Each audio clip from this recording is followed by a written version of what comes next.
Materi kali ini kita akan membahas tentang korupsi. Dimulai dari definisi korupsi. Dalam Kamus Besar Bahasa Indonesia, korupsi adalah penyelewengan atau penyalahgunaan uang negara, perusahaan, organisasi, yayasan, dan sebagainya untuk keuntungan pribadi atau orang lain. Berdasarkan Undang-Undang Nomor 31 Tahun 1999 tentang Tindak Pidana Korupsi Pasal 2 Ayat 1, pengertian korupsi adalah setiap orang yang secara melawan hukum memperkaya diri sendiri atau orang lain atau suatu korporasi yang dapat merugikan keuangan negara atau perekonomian negara. Selain itu, dalam pasal 3 juga didefinisikan setiap orang yang dengan tujuan menguntungkan diri sendiri atau orang lain atau suatu korporasi menyalahgunakan wewenang, kesempatan, atau sarana yang ada padanya karena jabatan atau kedudukan yang dapat merugikan keuangan negara atau perekonomian negara.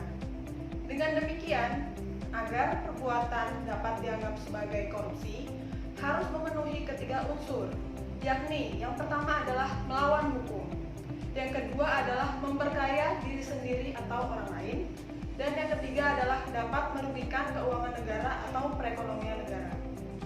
Sedangkan yang dimaksud dengan melawan hukum adalah perbuatan yang tidak diatur dalam perundang-undangan, namun apabila perbuatan tersebut dianggap tercela karena tidak sesuai dengan rasa keadilan atau norma-norma kehidupan sosial dalam masyarakat, maka perbuatan tersebut dapat dipidana dan tindak pidana korupsi telah dianggap ada. Yang kedua adalah penyebab korupsi. Jonathan Marks memperluas teori Flow Triangle yang terdiri dari tekanan, kesempatan, dan rasionalisasi menjadi 5 elemen penting penyebab terjadinya korupsi. Yaitu, yang pertama adalah tekanan. Tekanan adalah alasan seseorang untuk melakukan korupsi. Tekanan merupakan kekuatan penggerak di balik seseorang yang melakukan tindak pidana korupsi. Ada banyak motif untuk melaksanakan korupsi. Bagian terbesarnya adalah terkait kebutuhan hidup, memiliki banyak tanggungan, adanya kebutuhan keuangan yang segera, hutang, tekanan keluarga, dan banyak hal yang lainnya. Yang kedua adalah kesempatan. Kesempatan adalah lingkungan yang mendukung dalam melaksanakan tindak pidana korupsi.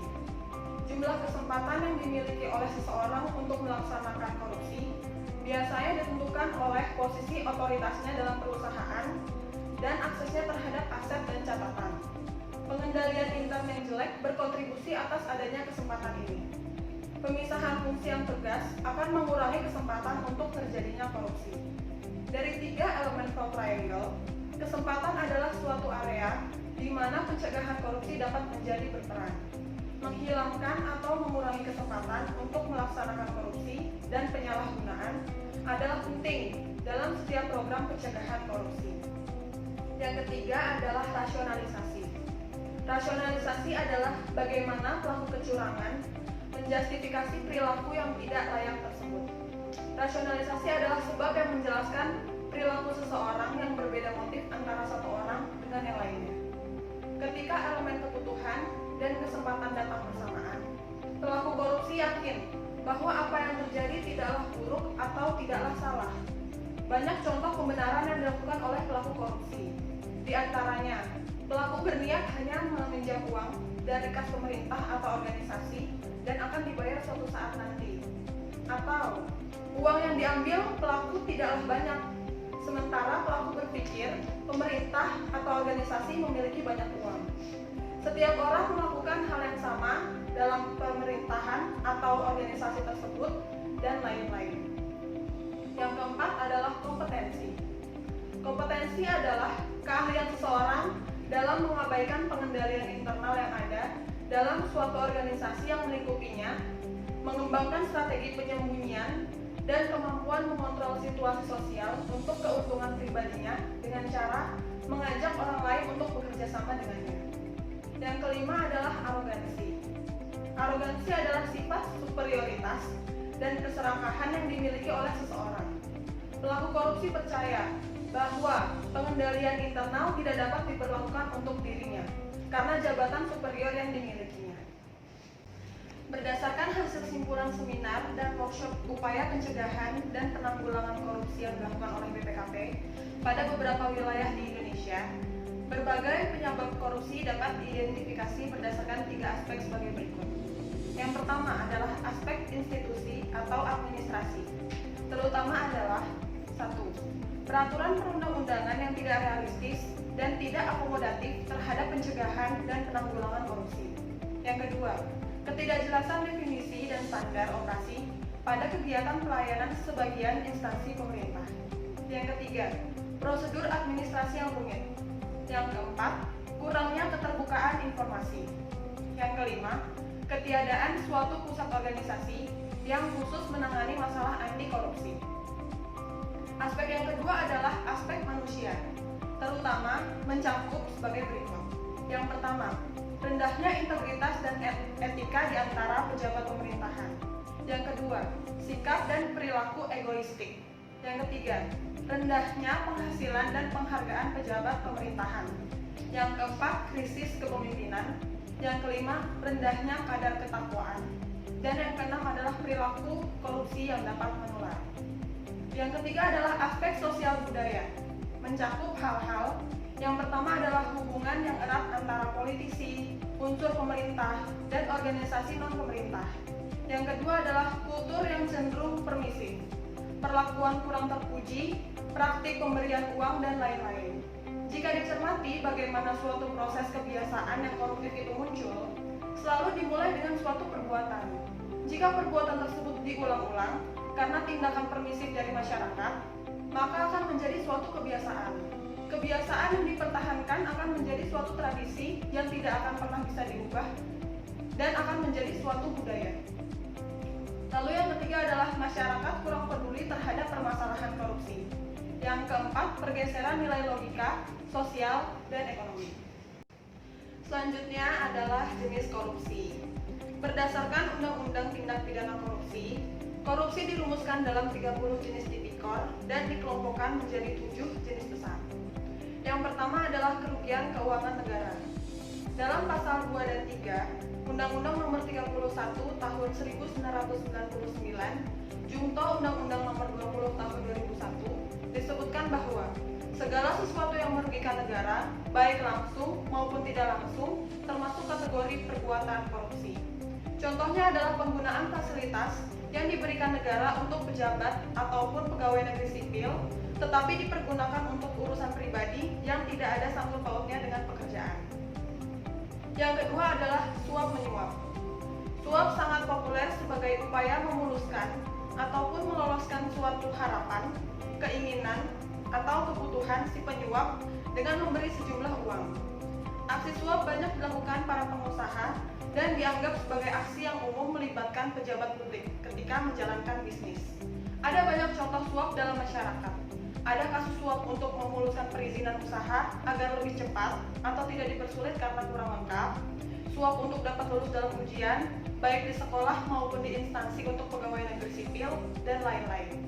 Yang ketiga adalah penggelapan dalam jabatan. Pelaku korupsi jenis ini adalah mereka yang memiliki jabatan tertentu atau kewenangan tertentu di dalam pemerintahan atau organisasi. Dengan jabatannya, sang pelaku menggelapkan atau membantu orang lain menggelapkan uang atau surat berharga milik negara sehingga menguntungkan dirinya atau orang lain.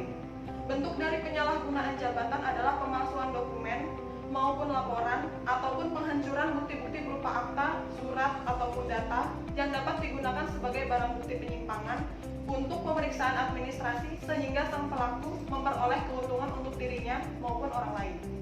Yang keempat adalah pemerasan. Pemerasan adalah bentuk pemaksaan kepada orang lain untuk memberi atau melakukan sesuatu yang menguntungkan seseorang tertentu juga dianggap sebagai perbuatan korupsi. Contoh pemerasan yang berhubungan dengan uang adalah menaikkan tarif di luar ketentuan yang berlaku. Selain itu, ada juga contoh pemerasan dengan memotong uang yang seharusnya diterima pegawai negeri sipil dengan alasan kepentingan administratif. Contohnya, rapel gaji pegawai negeri sipil, tetapi kemudian dipotong dengan alasan administratif oleh pegawai negeri lain yang berwenang. Yang kelima adalah perbuatan curang. Mungkin banyak publik tidak mengetahui bahwa perbuatan curang juga termasuk tindak pidana korupsi. Misalnya, pengawas proyek yang mengetahui dan membiarkan terjadinya kecurangan dalam sebuah proyek pembangunan. Yang keenam adalah benturan kepentingan dalam pengadaan. Benturan kepentingan ini terkait dengan jabatan atau kedudukan seseorang yang di satu sisi ia dihadapkan pada peluang menguntungkan dirinya sendiri, keluarganya, ataupun pihak terkait lainnya.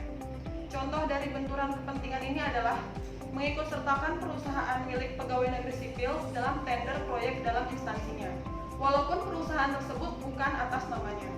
Yang ketujuh adalah gratifikasi. Gratifikasi merupakan jenis tindak pidana korupsi yang sangat dekat dengan keseharian masyarakat. Bahkan banyak publik tidak sadar kalau gratifikasi termasuk salah satu jenis tindak pidana korupsi. Dalam gratifikasi, segala hadiah atau fasilitas berupa uang, barang, diskon komisi, atau pemberian lainnya tentu tidak akan diberikan jika si penerima tidak menduduki jabatan tersebut. Artinya, ada harapan untuk terjadinya pemberian timbal balik dari si penerima, entah berupa kemudahan perizinan, lulusnya penilaian dalam proses pengadaan barang dan jasa, dan sebagainya. Penerimaan gratifikasi harus dilaporkan ke KPK dalam jangka waktu 30 hari sejak diterimanya gratifikasi tersebut. Selanjutnya, kita akan membahas mengenai dampak korupsi. Korupsi membuat sekelompok orang semakin makmur dengan memakan hak masyarakat yang tidak seharusnya, sementara rakyat lainnya hidup kekurangan sehingga keadaan menjadi semakin timpang. Hal ini menghambat kemajuan bangsa Indonesia di antara negara-negara lainnya di dunia. Jika korupsi menjadi budaya, maka akan timbul ketidakseimbangan dari berbagai bidang, seperti bidang ekonomi, sosial dan budaya, serta penegakan hukum. Pembangunan akan terhambat karena sikap frustasi, ketidakpercayaan dan apatisme terhadap pemerintah, dan akan mengakibatkan kerugian keuangan negara yang semakin besar. Selanjutnya kita membahas nilai-nilai anti korupsi. Terdapat 9 poin nilai-nilai anti korupsi, yakni yang pertama adalah kejujuran, kedua adalah kedisiplinan, ketiga adalah tanggung jawab, keempat adalah keadilan, kelima adalah keberanian, keenam adalah kepedulian, ketujuh adalah kerja keras, kedelapan adalah kemandirian, kesembilan adalah kesederhanaan. 9 nilai korupsi ini diharapkan dapat dimulai dari lingkup sosial paling kecil, yakni keluarga, dan dapat berefek bagi kehidupan keseharian masyarakat lainnya.